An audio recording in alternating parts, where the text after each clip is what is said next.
할렐루야. 주님의 이름으로 모든 성도님들을 환영하고요. 우리가 하나님 앞에 예배드리기를 원하는데 먼저 처음에 같이 찬양하고 싶은 곡은 축복이라는 찬양입니다. 이 찬양은 하나님께서 모세를 통하여 아론과 대제사장들에게 너는 백성들을 이렇게 축복하라 하신 민수기에 나오는 말씀이고요. 이 찬양을 통해서 먼저는 찬양팀이 성도님들을 축복하기를 원하고 또 우리가 이 축복을 함께 나누기를 원하는데 너는 주님께서 우리에게 복을 주시고 그 얼굴을 우리에게 향하신다는 이 찬양의 가사를 한번 곰곰이 생각해 보시고 이 찬양으로 은혜 받으셨으면 좋겠습니다. 함께 찬양하겠습니다.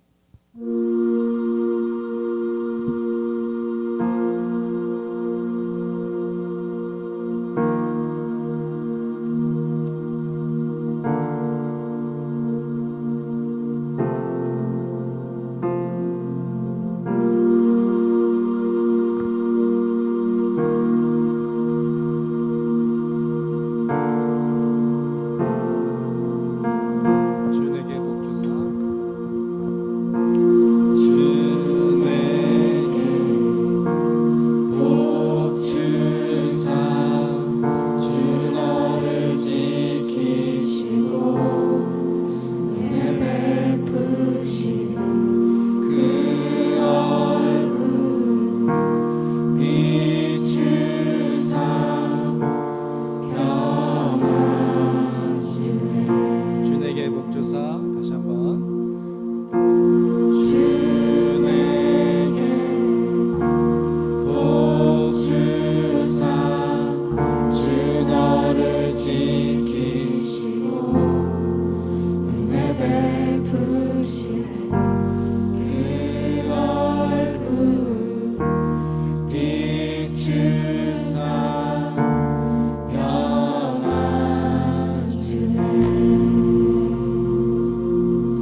지키시고 축복하기를 기도합니다.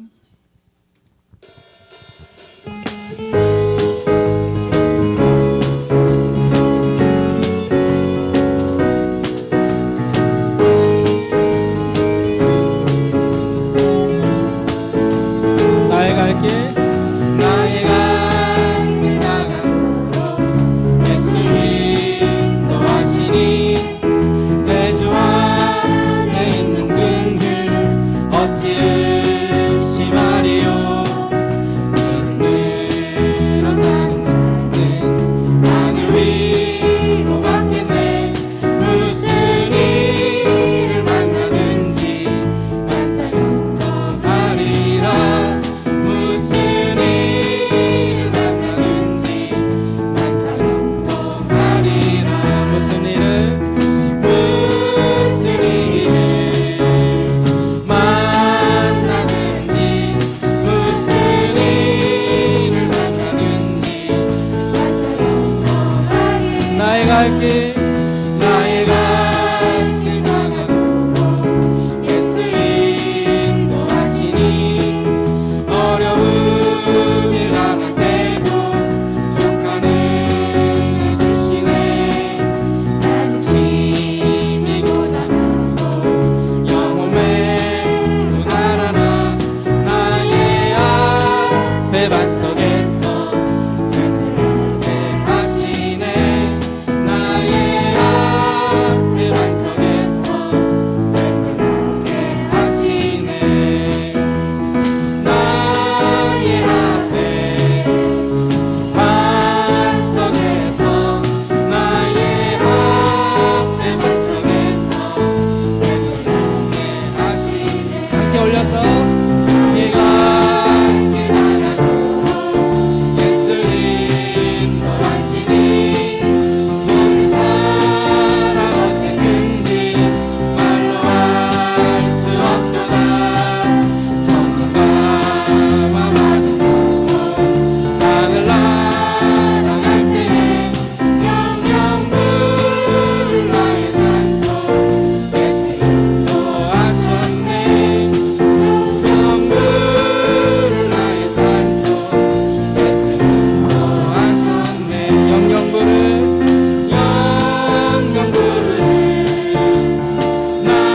나의 산소 영영불을 나의 산소 예수 인도. 한 번 더 영영불을 나의 산소 예수 인도하셨네.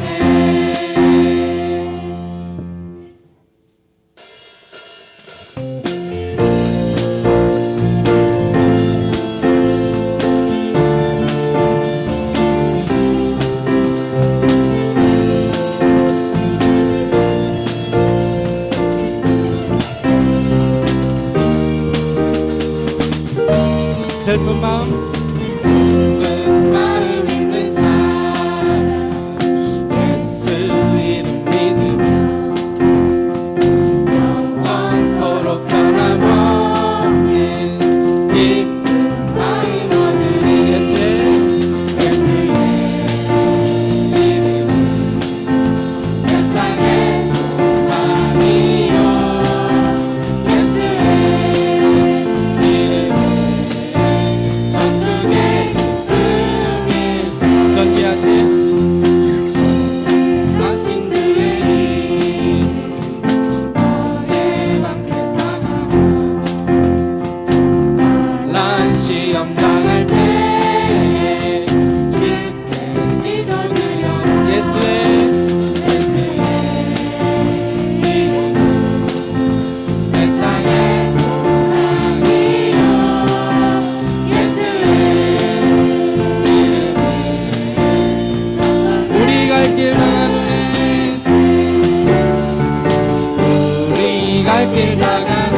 보답해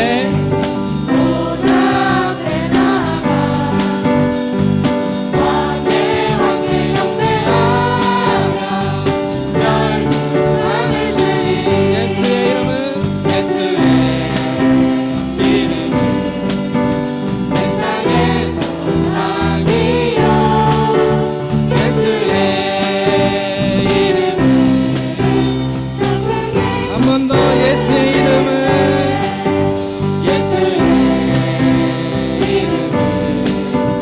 세상에서 아니요 예수의 이름은 전국에 우리세. 아멘.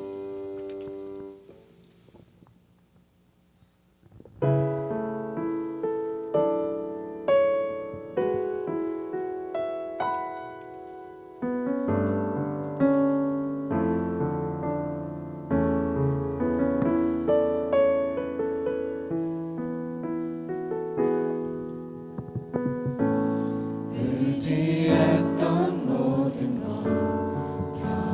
변해가고 억울한 마음을 가져가네. 부끄러움 없이 살고 싶은 마음 주님 아시네.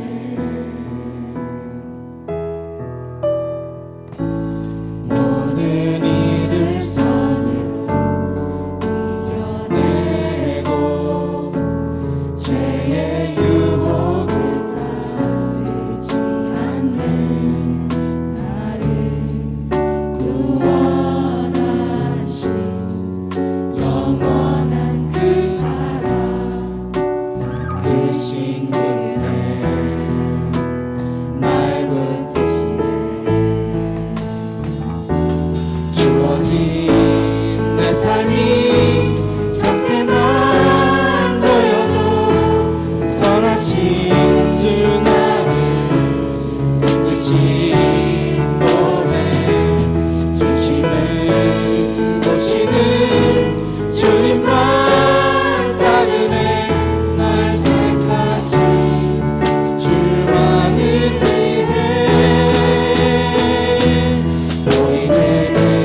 전능하사 천지를 만드신 하나님 아버지를 내가 믿사오며 그 외아들 우리 주 예수 그리스도를 믿사오니 이는 성령으로 잉태하사 동정녀 마리아에게 나시고 본디오 빌라도에게 고난을 받으사 십자가에 못 박혀 죽으시고 장사한 지 사흘 만에 죽은 자 가운데서 다시 살아나시며 하늘에 오르사 전능하신 하나님 우편에 앉아 계시다가 저리로서 산자와 죽은 자를 심판하러 오시리라.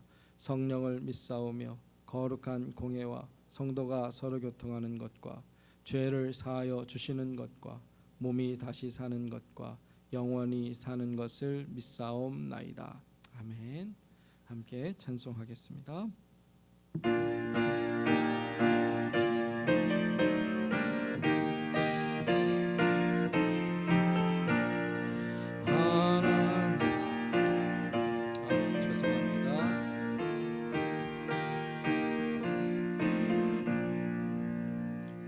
파워포인트가 준비가 안 된 것 같은데요.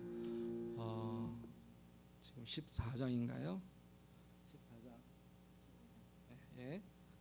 주 하나님 우리와 지난주 찬양 펴볼게요. 14장.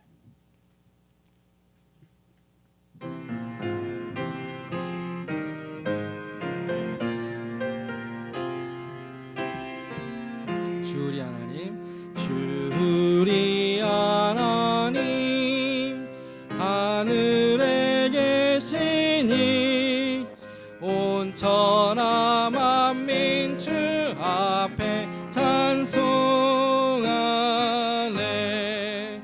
이 천지 만물도 주 앞에 엎드려 그 거룩하신 이름을 늘 높이네. 주 언약하신 것 끝까지 지키니 저 하늘나라 향하여 곧 가리라. 주 얼굴 배울 때 내 마음이 기쁘고 영원히 주의 영광을 찬양하리. 왕의 왕 되신 주 하늘에 계시니 이 세상 죄악 이기신 구주 예수. 저 천군 천사들 주옹이하고서 무성도 함께 영원히 늘 섬기네. 성삼위일체께 승리한 무리들 다 기쁜 소리 높여서 감사드려. 창조주 하나님 내 주님 되시니 주 앞에 나도 엎드려 경배하네.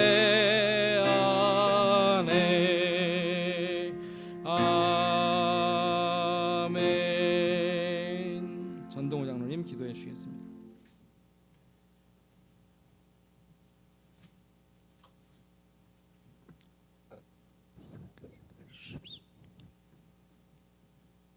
사랑의 하나님, 은혜를 진심으로 감사를 드립니다.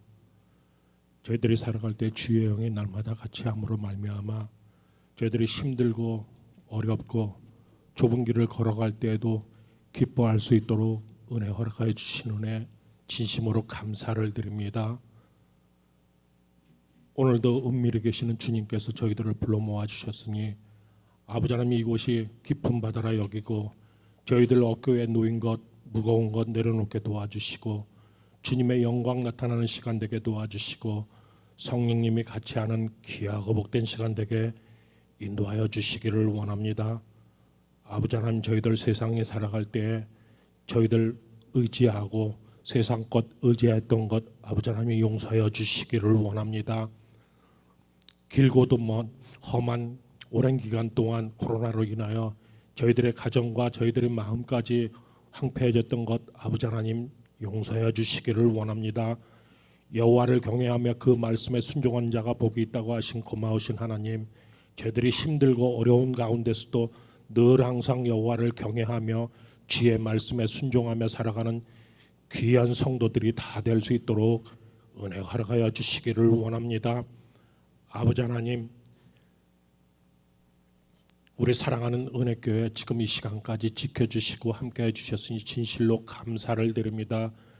주의 영이 임할 때에 빛을 발한다고 하신 고마우신 하나님, 우리 사랑하는 은혜교회에 주의 영이 임하게 도와주시고 우리 사랑하는 심령들 위에 주의 영이 임하게 도와주셔서 일어나 빛을 발하는 교회와 저희들이 다 될 수 있도록 우리 주님 은혜 허락하여 주시기를 원합니다.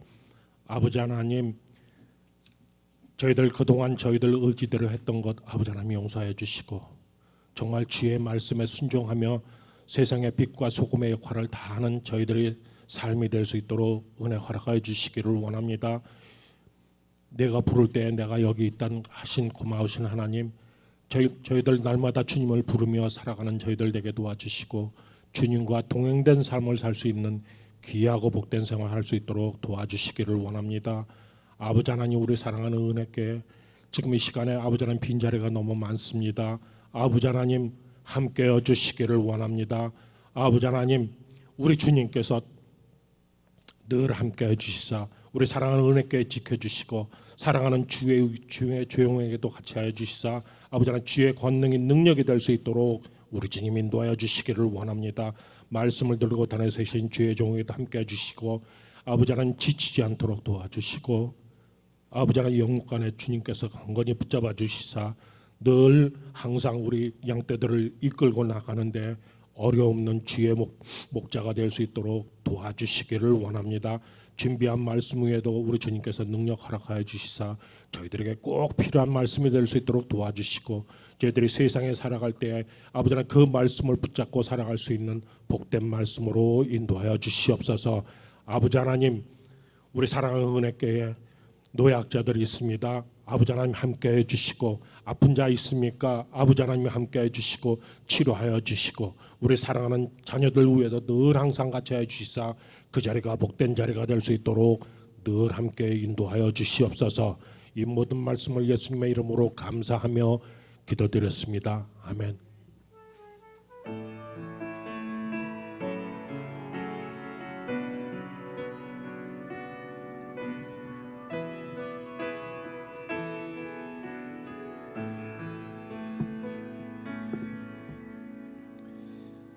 예, 교회 소식을 알려드리겠습니다.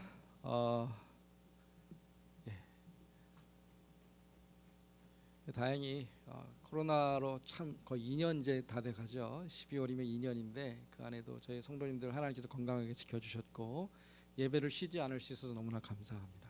그러나 앞으로도 계속 좀 더 지속될 것 같은 이 상황들을 우리가 서로 또 조심하고 또 함께 기도했으면 좋겠고요. 두 번째로 50일 기도 연습. 제가 처음에 서두에 말씀을 드렸습니다. 이게 뭐 검사하고 체크하고 이것보다 우리가 개인적으로 기도의 훈련 그러한 습관을 기르자. 그래서 여러분들이 많이 도전하셨고 또 지금도 계속 애쓰시는 것 제가 감사하고요. 지금까지 제가 받은 다 맞췄다라고 이렇게 받은 분이 3분, 권사님 2분하고 우리 학생 1명. 그래서 오늘까지 제가 받고요.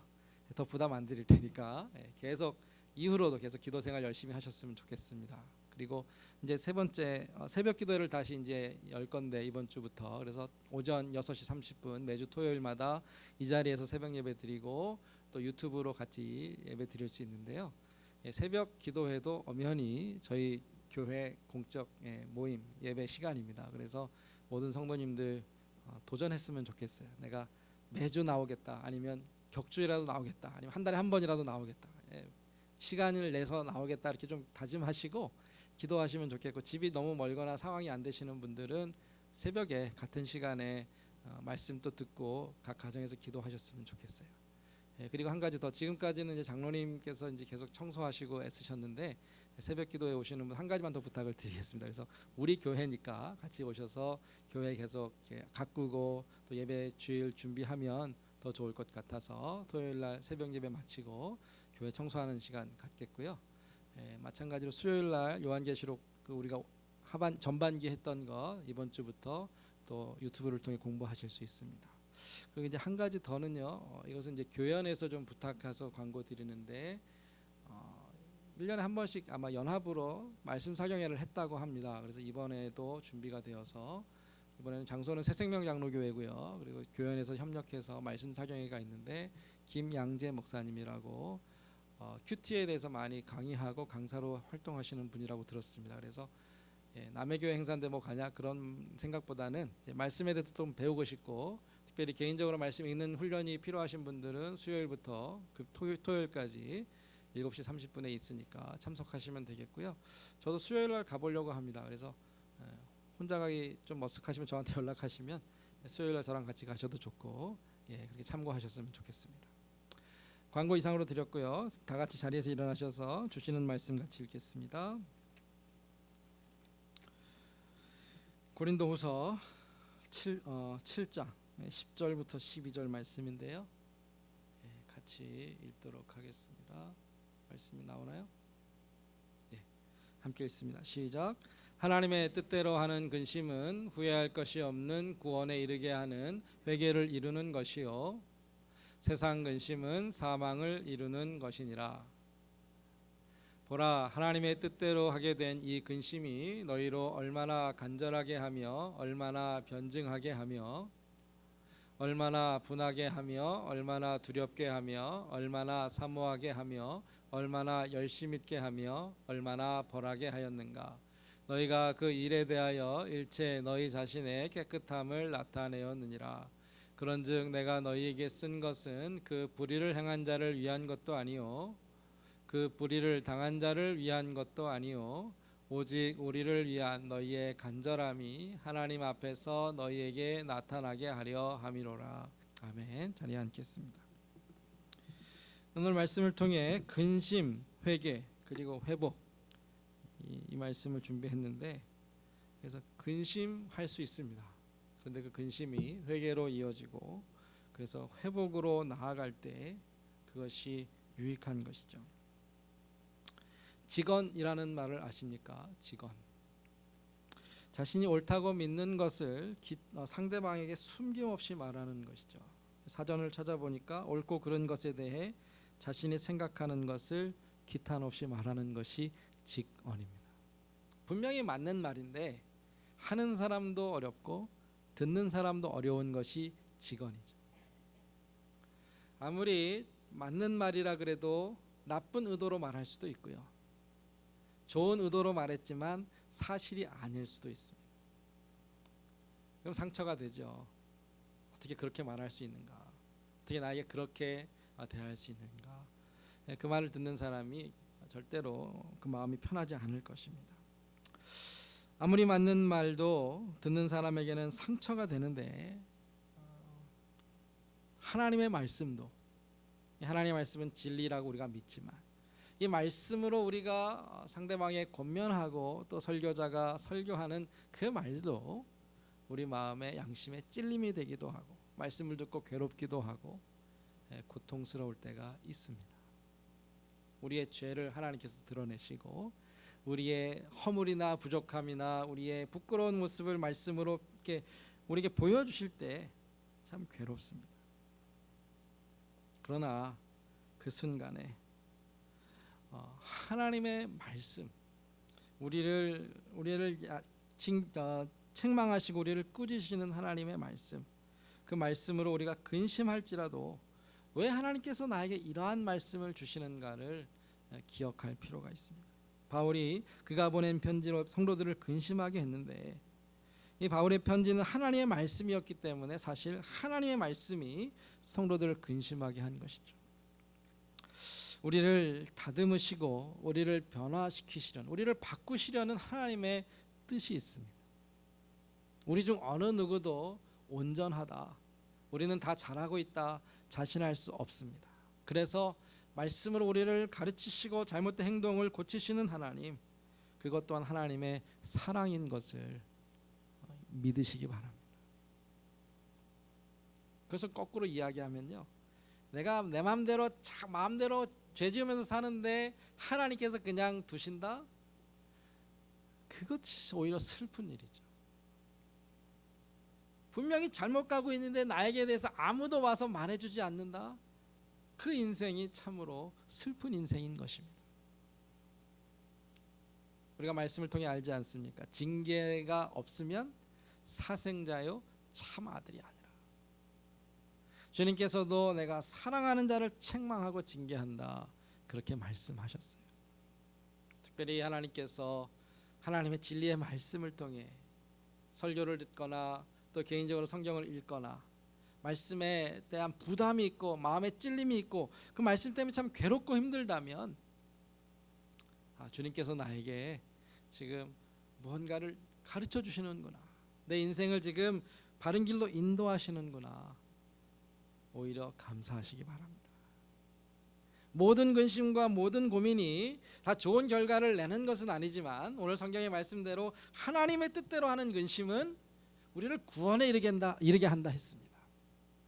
오늘 말씀을 통해 좀 도전하고 싶어요. 성도 여러분, 고민하는 신앙이 중요합니다. 때로 하나님 앞에서 괴로워하고 씨름하며 정말로 고통스럽지만 하나님 앞에 간절히 매달리는 그 신앙이 필요합니다. 그래야 우리의 신앙에, 우리의 삶에 참 변화가 있을 수 있습니다. 바울이 자신이 이제 하나님의 말씀을 성도들에게 전했는데 그 말씀을 들은 고린도 교회 성도들이 참 괴로워했어요.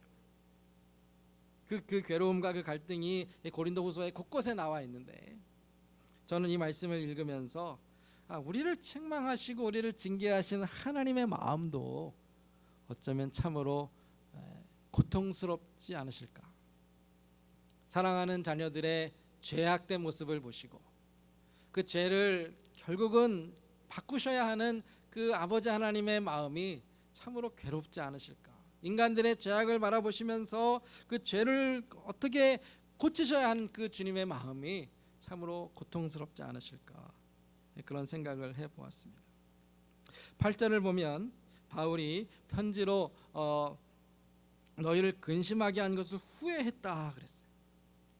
내가 잘못했다라는 말이 아니라 분명히 하나님의 말씀을 가르쳤는데 그 말씀을 듣는 성도들이 불편해하고 바울을 거부하고 바울과의 서먹해지고 어색해지는 그 모습을 보면서 괴로운 거죠. 힘든 거죠. 그래서 이제 고린도 전서를 먼저 보내고 나서 그 다음에 또 다른 편지를 보내고 나서 사도 바울이 참 고민에 빠졌는데 1장 15절과 16절을 보면 원래 다시 고린도 교회를 방문해서 그들을 말씀으로 좀 권하고 싶었는데 그 계획까지 취소해요. 내가 가면 성도들이 너무 힘드니까, 내가 다시는 근심으로 너희에게 나아가기를 원하지 않는다, 다짐하고 대신에 눈물과 또 마음에 큰 눌림과 걱정을 가지고 2장 4절에 보니까 편지를 보내요. 그리고 자신이 가지 못하고 그의 제자 디도를 대신 고린도 교회로 보내게 되죠. 누군가를 가르치는 것, 한 사람을 바른 길로 인도하는 것이 이처럼 어렵습니다. 하나님께서 우리를 향하여 우리를 바른 길로, 선한 길로, 구원의 길로 인도하시는 그 과정도 그냥 저절로 이루어지지 않습니다. 하나님도 아프시고 우리도 괴로운, 그러나 그 고통스러운 과정, 우리가 깨어지고 부서지고 새로워지는 그 과정이 반드시 있어야 합니다. 그렇게 괴로워했고 후회했던 바울이 오늘 본문에 보니까 이제 후회하지 않는다 그랬어요. 왜요? 하나님의 은혜로 감사하게도 그 과정들을 통해 성도들이 변화되었기 때문입니다. 하나님의 책망과 징계를 받은 그 성도들이 회개했고, 회개함으로 자기의 문제를 하나님 앞에 내려놓았고, 그래서 변화하게 됩니다. 이 결과와 이 열매를 기대하시고 하나님께서 오늘 우리를 책망하실 수 있습니다. 저와 성도 여러분들을 매일같이 만나시면서 말씀으로 훈계하시는 이유는 그 이후에 아름다운 결과가 있기 때문이죠. 잘 아시는 것처럼 하나님께서 사랑하시는 다윗을 책망하셨습니다. 그가 참 엄청난 잘못 실수를 범했을 때에 그냥 넘어가지 않으시고 나단이라는 선지자를 보내셔서 뭐라고 하셨어요? 왕 당신이 그놈입니다. 그놈이 어떤 놈이에요? 잘 살고 있는 가난한 사람의 그 하나밖에 없는 암양을 빼앗아다가 훔치고 죽이고 그 파렴치하고 그 정말로 끔찍한 악한 그 인간이 바로 왕 당신입니다. 얼마나 다윗의 얼굴이 후끈후끈했겠습니까? 얼마나 수치스럽고 모욕적이었겠습니까? 하나님께서는 그런데 그렇게 다윗을 자신의 수치스러운 모험과 모습과 마주하게 하심을 통해 다윗이 정신을 차리죠. 그 음욕과 그 욕심과 그 거짓에 꽉 사로잡혀 있었던 다윗이 하나님의 그 정확한 지적을 듣고 나니까 깨달아지고 그 자리에 무릎 꿇고 회개하면서 베개를 정말로 눈물로 흠뻑 적시도록 하나님 앞에 정말로 잘못을 인정하는 것 아닙니까? 그것이 축복입니다. 더 가면 이제는 다 멸망하게 생겨진 하나님께서 정말로 엄하게 꾸짖으셔서 그 일을 돌이키게 할 수 있는 그 하나님의 사랑이 우리에게도 필요하다라는 것이죠. 예수님께서 베드로를 만나셔서 3번 질문하셨어요. 네가 나를 사랑하느냐? 우리 남편분들에게 아내분이 당신 나 사랑해? 한 번만 물어봐도 지금 힘든데 계속 그 말 대답을 들을 때까지 물어봐요. 당신 나 사랑해? 정말 사랑해? 쉽지 않은 질문인데 베드로에게는 그것은 지옥 같은 질문입니다. 그 질문이 자신의 끔찍한 실수를 계속 생각나게 하고 과거의 그러한 잘못을 계속 떠올리게 하니까 네가 나를 사랑하느냐? 네가 나를 사랑하느냐? 내가 나를 사랑하느냐? 정말로 집요하게 끈질기게 하나님께서 우리에게 질문하십니다. 왜요? 그래야 우리가 그 주저앉은 자리에서 일어나서 주님을 따를 수 있기 때문에. 하나님께서 우리에게 날마다 우리의 신앙을 확인하기를 원하십니다. 우리의 마음을 점검하기를 원하십니다. 우리가 바른 길에 서 있는가를 우리 스스로 찾아보기를 원하십니다. 그렇게 하나님 앞에서 근심하고 하나님의 뜻대로 근심하면 생명을 얻게 되고 구원의 길로 나아갈 수 있기 때문이죠. 성도 여러분, 우리 고민 좀 하자고요. 하나님 앞에서 근심하는 신앙을 좀 회복하자고요. 그냥 적당히 대충 매주 그냥 아무 생각 없이 신앙생활 하지 말고요. 매일같이 하나님의 말씀 앞에서 몸부림치면서 하나님 내가 이대로 괜찮습니까? 라고 한번 하나님 앞에 물어보자고요. 이 바울의 이 신앙의 고민을 바울은 오늘 11절에서 이렇게 표현했는데 너희를 얼마나 간절하게 하며 얼마나 변증하게 하며 얼마나 분하게 하며 얼마나 두렵게 하며 얼마나 사모하게 하며 얼마나 열심 있게 하며 얼마나 벌하게 하였는가. 그 고민의 과정이 결코 쉽지 않았습니다. 자신의 잘못 앞에서 어떻게 할까 정말 하나님 앞에 몸부림치는 그 과정이 절대로 쉽지 않았습니다. 그런데 성도들은 그 과정을 통해 자신이 변할 뿐 아니라 온 교회가 새롭게 되는 놀라운 일을 이루었습니다. 왜 변화가 없어요? 왜 우리는 늘 그 자리입니까? 왜 내 신앙은 점점 더 식어지는 것 같습니까? 이러한 고통의 과정을 우리도 겪어야 합니다. 우리 안에 이러한 정말로 그 끈질긴 간절한 몸부림친 변증과 분함과 두려움과 사모함과 열심과 벌함까지 그것이 무엇이든 그 과정을 지내고자 하는 그러한 마음이 있다라면 그 마지막 모습은 깨끗함, 정결함, 거룩함. 그래서 후회하지 않을 만큼 값진 그 보석 같은 신앙을 우리가 얻게 되는데 매일같이 하나님 앞에서 이 씨름을, 이 연단을, 이 회개의 시간들을 보내시기를 축복합니다. 그것이 복된 삶이죠. 오늘 이 여러 가지를 이야기했는데 그중에 2가지로 좀 설명하고 싶습니다. 우리의 신앙에 고민을 해야 된다고 하는데 우리의 이 근심이 도대체 어떠한 근심인가, 무엇을 근심하고 무엇을 고민해야 하는가. 첫 번째로 우리의 나태함, 영적인 자만, 이것을 먼저 하나님 앞에서 좀 고민했으면 좋겠어요. 혹 우리가 게을러지지 않았는가, 내 안에 열정이 식지 않았는가, 그것이 혹 나의 자만 때문은 아닌가.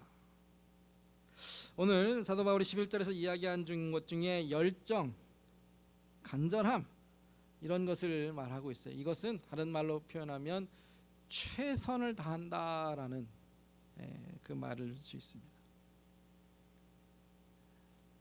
적당히 하는 게 아니고요. 그 정도면 됐다 쉽게 만족하는 것 아니고요. 아직도 부족하다. 아직도 모자라다. 더 하고 좀 더 하고 좀 더 욕심을 내는 것. 그것을 우리가 열정이라고 하지 않습니까? 평범한 사람들, 보통 사람들은 그냥 거기서 그만뒀을 것 같은데 열정의 사람들, 정말로 간절함이 있는 사람들은 거기서 더 한 걸음 나아간다라는 것이죠. 우리는 하나님 앞에서 최선을 다하고 있습니까? 우리는 하나님 앞에서 더 앞으로 달려나가고 있습니까? 그러한 간절함과 뜨거움과 그러한 마음속에 있는 사모함을 갖고 있습니까? 사실 제가 성도님들에게 권사님, 집사님, 장로님 열심히 하고 계세요? 질문하면 이게 신뢰가 되는 질문일 수 있어요. 잘하고 있는데 목사님 또 뭘 또 트집 잡으시려고 그렇게 생각하실지 모르겠습니다. 저도 그런 경험이 있어요. 거꾸로 제가 그 질문을 받았습니다. 한 부서를 같이 섬기고 있는 집사님이 저에게 근데 목사님 최선을 다하고 계신 것 맞아요? 질문하시더라고요. 그 질문이 얼마나 화가 나고 상처가 되는지. 집사님 제가 지금 이렇게 하는지 안 보이세요? 지금 제가 지금 몸이 부서져라 지금 교회 일하는 거 안 보이세요? 제가 그 말을 참아 못했지만 여기까지 나오는 그 말을 제가 꾹꾹 누르면서 속으로 집사님 제가 집사님보다 10배는 더 하고 있습니다. 그거 모르십니까? 따지고 싶더라고요. 근데 그 말을 하지 못한 이유가 있습니다. 제 마음 한구석에 제 양심을 찌르는 것이 있기 때문에 그래요. 하나님께서 주시는 마음 같았습니다. 그 집사님한테 화낼 게 아니라 정말 네가 하나님을 섬기는데 최선을 다하고 있는가? 하나님 제가 여기서 더 어떻게 합니까? 더 무엇을 더 잘합니까? 그런데 저의 최선이 문제가 아니었어요. 하나님의 뜻이 중요했던 것이죠. 하나님께서 하나님의 교회와 제가 섬기는 성도님들과 또 저의 어떤 그 신앙에 있어서 하나님께서 기대하시고 하나님을 기쁘시게 할 만큼의 하나님께서 원하시는 그러한 수준에 있는데 그 수준에 전혀 미치지 못하면서도 저는 스스로 나는 할 만큼 했다. 이 정도면 잘하고 있지. 여기서 뭘 더 할 수 있을까? 저는 저의 그 최선에 숨고 있었다라는 것이죠. 저의 최선, 나의 최선이 중요한 게 아니고요. 하나님께서 원하시는, 하나님께서 기뻐하시는 그 모습을 아는 것이죠. 그것이 우리의 삶의 목적이라면 우리는 여기에 안주할 수 없는 것입니다. 사실 오늘 아침에도요. 제가 어제 아시는 분 아시겠지만 이제 집사님 하관 예배도 있었고 저희가 모두가 또 약간 좀 나사가 빠진 것처럼 몇 주를 살지 않았습니까? 바쁘기도 했고 그래서 제가 어제 한 새벽 12시 좀 넘어서 잔 것 같아요. 그게 마지막 주일 준비하고 자느라고. 뭘 더 할 수 있겠어요. 제가 스스로 위로하면서 그래 할 만큼 해서 잘했어. 근데 아침에 와서 이것저것 모자란 거 잘 안 되는 거 그래서 오늘 주보도 한 앞면은 허옇게 나오고 빈거 투성이잖아요. 우리가 한다고 하지만 할 만큼 한다고 하지만 하나님 앞에서 어떻게 우리가 스스로 잘했다라고 자랑할 수 있겠습니까? 오직 하나님의 은혜로 하나님의 사랑 때문에 우리가 사는 것이죠. 하나님께서 그냥 우리 모습 있는 이 모습 그대로 받아주시니까 우리가 사는 것이지만 또 다른 면에서 그러나 하나님 앞에 하나님 제가 더 성장하고 싶습니다. 나의 한계와 나의 부족함에 갇혀서 이것이 전부라고 말하지 말고 하나님 나를 좀 더 키우시고 나를 더 성장시키시고 나를 더 능하게 하셔서 하나님을 위해 더 크게 헌신하고 더 많이 수고하고 하나님의 더 큰 일을 감당할 수 있도록 하나님 나를 좀 바꿔달라고 그 믿음을 하나님께서 더 기뻐하지 않으시겠습니까? 바울이 고린도 교회를 향해 지적한 것이 있습니다. 선줄로 생각하는 자는 넘어질까 조심하라. 이게 고린도 전서에 나오는 말이에요. 이게 바울이 먼저 편지를 보내면서 너희들이 그렇게 자랑하고 교만하고 고린도 교회 성도들이여 너희들이 그렇게 뭐 교회가 대단하다라고 말하는데 너희들이 선줄로 생각하느냐 넘어질까 조심하라. 너희들이 신앙이 좋다라고 생각하느냐 너희가 신앙이 어린아이인 것을 기억하라고 엄하게 꾸짖었습니다. 그 이유가 뭔가 하면 뭐 그 안에 뭐 지식도 많고요, 은사도 많아요. 방언도 하고 예언도 하고 통역도 하고 뭐 교회만 오면 정신 없어요. 그런데 그들의 삶을 보니까 성적으로 부도덕하고 음행이 있고 우상 숭배가 있고 간음이 있고 성도들끼리 다투고 싸워서 세상 법정 가서 서로 수하고요. 사랑은 찾아볼 수도 없는 그 모습은 저들이 알지 못하면서 나는 잘한다라고 자랑하고 있는 너희들이 선줄로 생각하느냐 넘어질까 조심하라. 이렇게 바울이 하나님의 말씀으로 꾸짖으니까 얼마나 성도들이 참 괴롭고 힘들겠습니까? 잘하는 줄 알았는데 그 자신들의 치부가 드러나니까 자존심도 상하고 괴롭기도 하고. 그런데 하나님께서 그들의 마음을 인도하시니까 비록 자존심은 구겨지고 창피하고 부끄럽지만 그래 우리가 정신을 차리고 다시금 일어나자. 하나님께서 우리를 깨워주셨고 하나님께서 우리를 새롭게 하셔 주셨으니까 우리 다시금 정신 차리고 제대로 해보자. 그들이 변화된 증거가 하나 나오는데 그 말씀을 가르쳐준 처음에는 괘씸하게 생각했고 처음에는 사도 바울 정말 못 쓰겠다라고 그렇게 반대했던 그들의 마음이 바뀌어서 사도 바울을 사모하게 됐다. 이 열정과 이 회복된 열정에 대해서 바울이 어떻게 표현하는가 봤더니 7절에 보니까 너희의 사모함과 애통함과 나를 위한 열심. 나는 사도 바울이죠. 저들의 열심이 사모함이 회복되었는데 또 더불어서 바울에 대한 열심이 회복됐고요. 12절에도 보면 우리를 위한 너희의 간, 우리를 위한은 뭐냐면 바울과 이제 동역자들이죠. 목회자들 말씀을 전하는 사람들을 향한 간절함이라 그랬는데 이 말씀이 참 듣기 거북하고 저들이 전하는 하나님의 말씀이 참으로 내 심장과 양심을 찌를 만큼 그렇게 막 아파도 그 말씀을 더 사모하게 됐다라는 겁니다. 성경책을 열기가 두렵고요. 주일날 예배 드리는 것이 참으로 막 무서워도요. 부흥의 시대 때는요. 이 자리가 꽉꽉 찼습니다. 그 불과 같은 말씀이 내 마음에 떨어질 때 그 말씀을 정말 저들이 가슴을 치며 들었습니다. 그렇게 회복이 있었고 부흥이 있었고 하나님의 뜻이 이루어졌는데 우리는 오히려 거꾸로 편안한 말씀, 듣기 쉬운 말씀을 들으면서 정말 하나님의 진리를 가르쳐주는 그 하나님의 말씀에 대해서 우리가 귀를 막고 있지 않는가. 성도 여러분, 우리에게 열심히 회복되고 간절함이 사모함이 회복된다라면 정말 나의 죄를 고치고 나를 변화시키시고 나를 새롭게 하는 하나님의 말씀을 사모하게 될 줄로 믿습니다.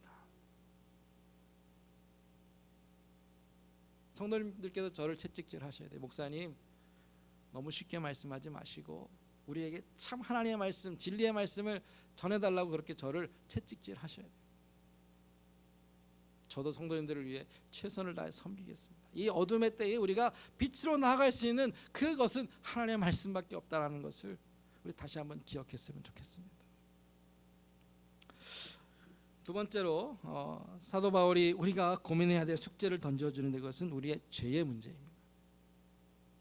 네, 당연하죠. 죄의 문제야말로 우리가 늘 평생 씨름해야 될 문제인데 처음의 것이 우리의 마음의 태도, 우리의 마음의 자세에 대한 것이었다면 이 두 번째는 우리의 구체적인 행동일 만합니다. 우리가 늘 하고 있는 습관적으로 아니면 무의식 중에 아니면 알고서도 범하는 그러한 죄악된 행동들에 대해서 사도 바울은 우리가 고민해야 된다. 그것에 대해서 두려워해야 하고 그것에 대해서 분노해야 하고 그것이 마땅한 어떠한 그 책임을 져야 한다라고 우리에게 말씀하고 있는데 성도 여러분, 하나님의 말씀을 듣고 내가 죄가 있다라는 것을 알게 되었을 때 어떻게 하세요? 성경은 우리의 삶을 계속 드러내지 않습니까? 성경을 읽다 보니까 이렇게 하면 안 되겠다. 분명히 하나님께서 그것을 지적하시는데 어떻게 하십니까? 혹시라도 핑계 대십니까? 하나님 이 상황에서는 어쩔 수가 없습니다. 다른 사람들 다 보십시오. 지금 이 시대의 이 상황에서 그것은 문제가 죄가 아닙니다. 하나님 이건 문제가 될 수 없습니다라고 스스로 합리화하고 내가 스스로 옳다라고 그렇게 핑계 대십니까? 아무리 하나님께서 우리에게 긍휼과 자비와 사랑으로 우리를 용서하신다고 해도 그러한 마음으로는 절대로 바뀌지 않습니다. 늘 그 자리에 있는 것이죠. 하나님께서 우리에게 더 좋은 방법을 주셨는데 11절 말씀 중에 변증이라는 말이 나와요. 변증. 더 다른 말로 하면 변호한다, 변명한다라는 말이에요. 그래서 우리가 오해해서 앞에 먼저 설명드린 것처럼 나를 변명하고 나를 변호하고 그렇게 하라는 말이 아니에요. 무엇을 변호하고 무엇을 변명합니까? 특별히 우리의 죄의 문제에 있어서 내가 어떻게 해야 하나님의 어떤 그 심판을 우리가 피할 수 있을까요? 가장 좋은 방법이 있지 않습니까? 복음입니다. 내가 아무리 많은 죄를 지었을지라도 이 죄 안에서 내가 살 수 있는 유일한 방법은 핑계대고 도망치고 숨는 것이 아니라 예수 그리스도의 십자가 앞에 나아가는 것이죠. 그리스도의 복음, 그래서 예수님밖에는 방법이 없다. 나는 할 수 없지만 예수님을 의지하고 예수님을 붙잡아야 내가 살 수 있다. 그것이 나를 살리는 유일한 길이죠. 오늘 이제 변증이라는 말을 사도 바울이 여기저기서 사용하는데 그것을 이제 헬라어 그리스어로 보면은 이제 뭐죠? 아폴로지아. 이제 그게 변증이라는 말인데 이게 법적인 용어예요. 사도 바울은 자기를 이제 변호해야 될 상황에 놓였습니다. 왜요? 죄수가 됐어요. 왜 사도 바울이 죄수가 됐습니까? 다 아시죠? 전도하다가 사람들이 고발해서 저 사도 바울이 이상한 이야기한다, 헛소리한다, 잘못된 얘기한다, 사람들을 현혹하는 이야기한다. 그래서 잡혀갔어요. 그 사도 바울이 자기를 이제 법정에서 변호하려고 했더니 뭘 변호해야 자기가 풀려나요? 내가 헛소리한 게 아니라 내가 한 말은 사실이다. 내가 전한 하나님의 말씀, 내가 전한 예수 그리스도가 하나님의 아들이며 우리의 구원자라는 사실은 사실이며 진리이며 우리 모두가 믿어야 될 것이다. 나를 자신을 변호한 게 아니라 그가 전한 그가 믿은 신앙과 복음을 변호해서 그래야 자기가 죄가 없다라는 것을 밝힐 수가 있어요. 곰곰이 생각해 보십시오. 성도 여러분, 하나님 앞에서 우리가 어떻게 떳떳할 수 있습니까? 내 죄의 악에도 불구하고 어떻게 우리가 하나님 앞에 날마다 하나님의 성도로 살 수 있습니까? 복음을 증거하십시오. 복음을 더 깊이 아십시오.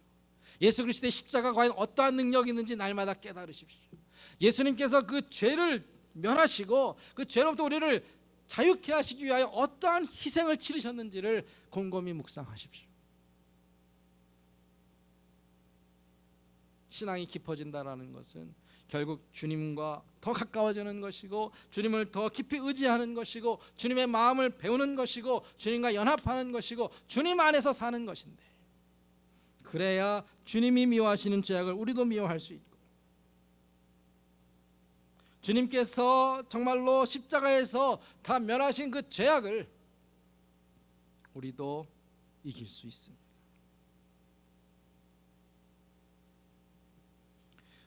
우리의 연약함에도 불구하고 하나님을 의지하며 나를 사랑하신 그 주님의 마음으로 나의 죄에 대해서 그것을 좋아하고 따라가는 것이 아니라 그 죄, 나를 무너뜨리는 그 죄에 대해 분노하고, 그러나 하나님의 공의와 심판 앞에서 그 두려움을 믿음으로 이기는 것, 그 방법밖에 없다라는 것입니다. 회개하는 가운데 좋은 감정만 생기는 것이 아니죠. 실망도 하고 슬퍼하기도 하고 분노하기도 하고 두려워하기도 합니다. 그 과정을 통해 죄악을 점점 우리가 멀리할 수 있고 거부하며 죄로부터 돌이켜서 하나님을 찾고 구하는 것입니다. 어떤 신학자가 이렇게 회개를 정의합니다. 죄를 아는 것만으로는 참 회개를 이룰 수 없다.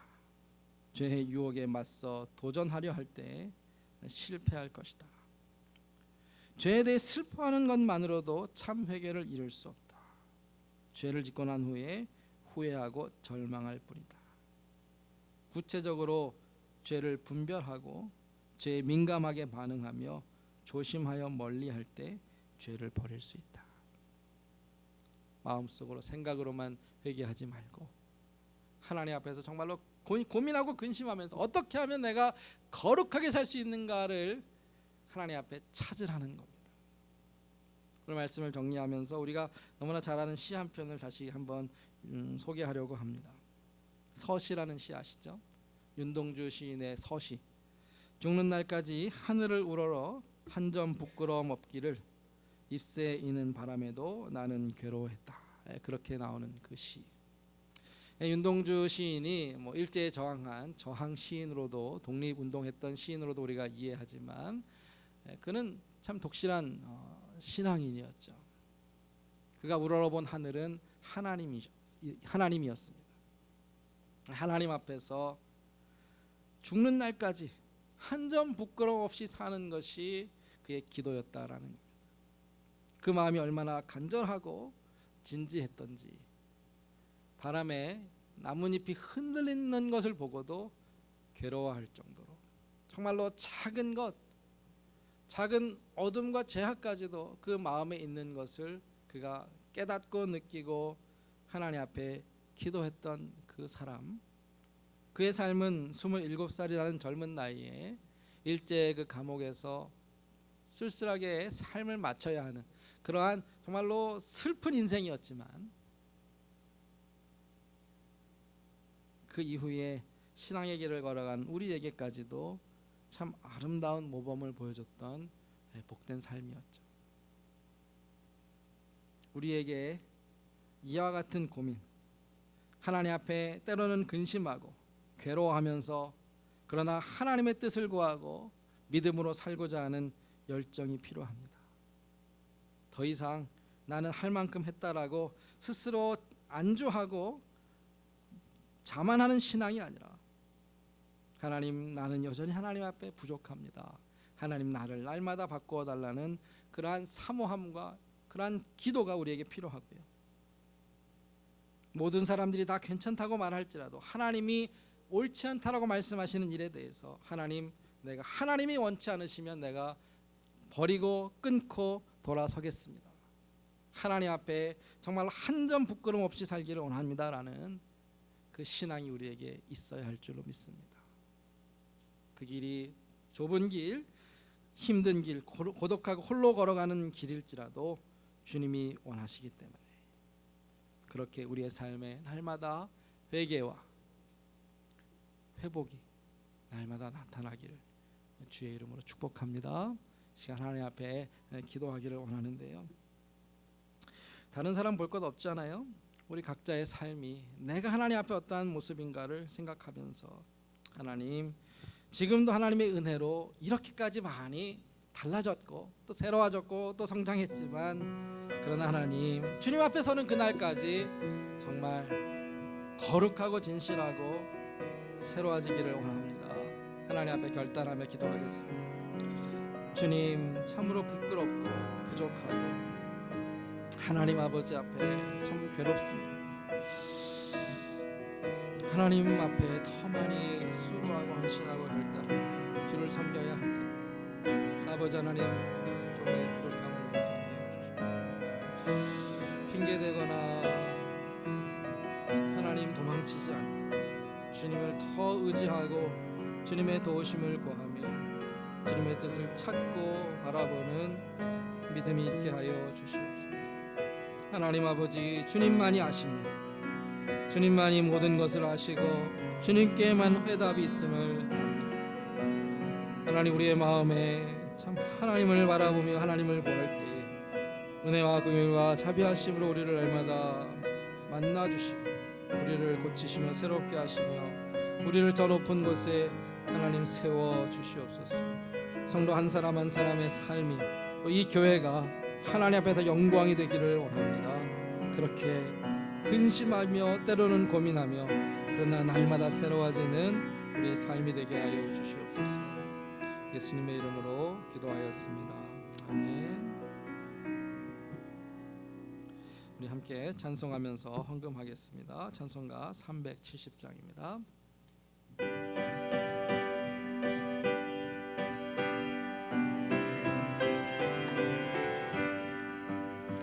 주 안에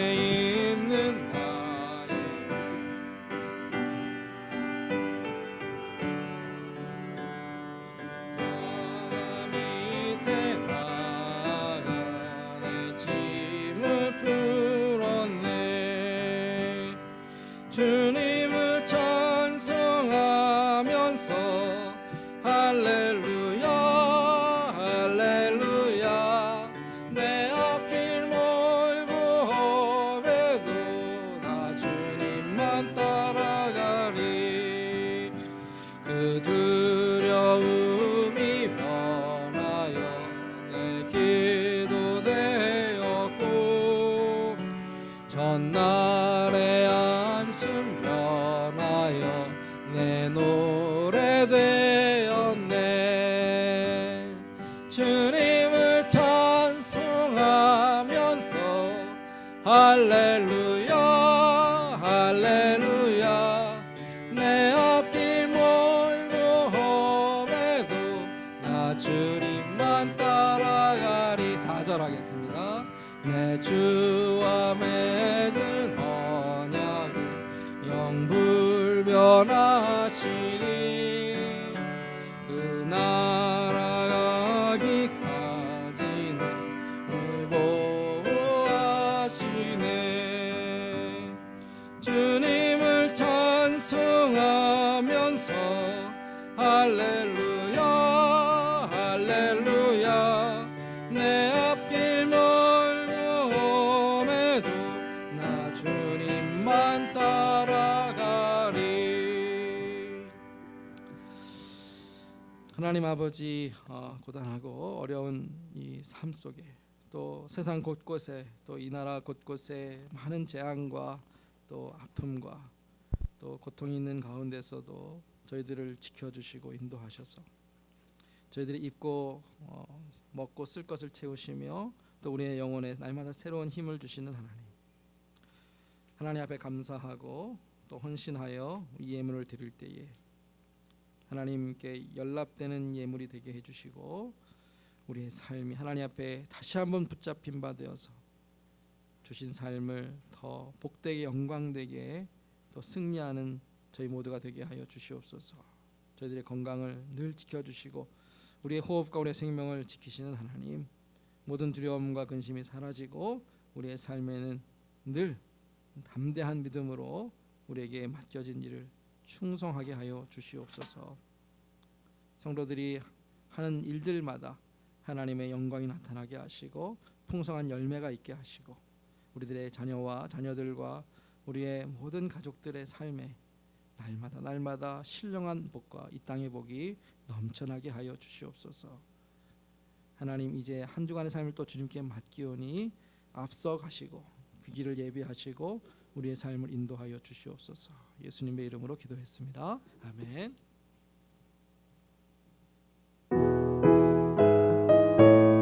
우리 자리에서 일어나실까요? 우리 축복하겠습니다.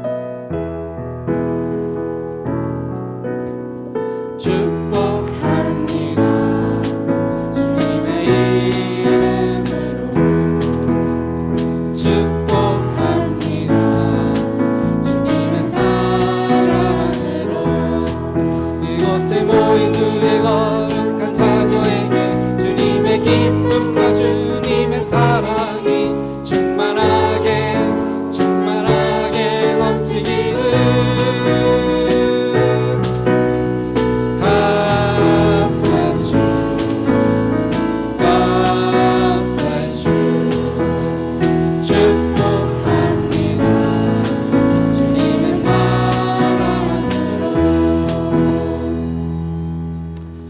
이제는 우리 주 예수 그리스도의 은혜와 하나님 아버지의 사랑하심과 성령의 인도하심이 주님이 주시는 말씀을 날마다 사모하며 그 말씀이 이끄시는 대로 날마다 새로워지며 변화되기를 소망하는 주의 모든 백성들 저들의 가정과 자녀들과 또 일터와 산업 위에 이 교회 위에 이제로부터 영원토록 함께해 주시옵기를 축원하옵나이다. 아멘.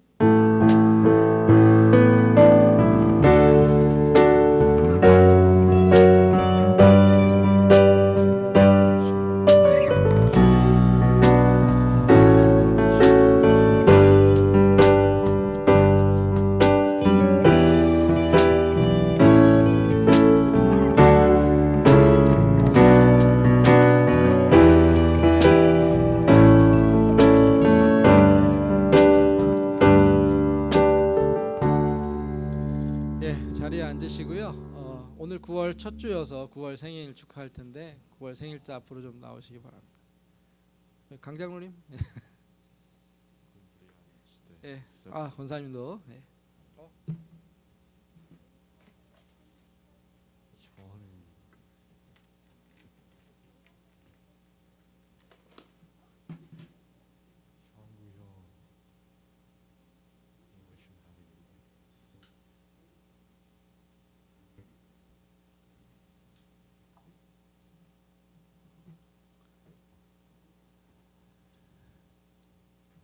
우리 현우, 예.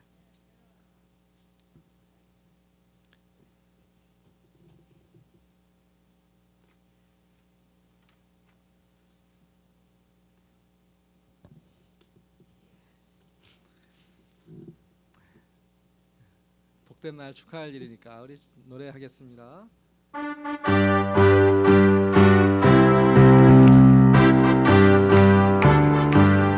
생일 축하합니다. 생일 축하합니다. 사랑하는 생일 축하합니다.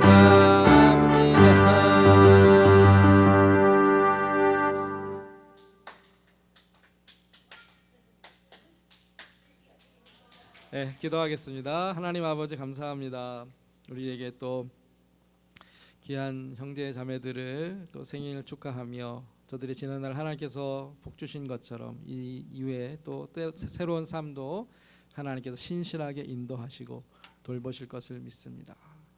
우리가 찬양한 것처럼 여호와는 내게 복 주시며 은혜 베푸기를 원하며 너희 가는 길을 지키시며 그 얼굴을 너에게로 향하여 두사 평강 주시기를 원하노라.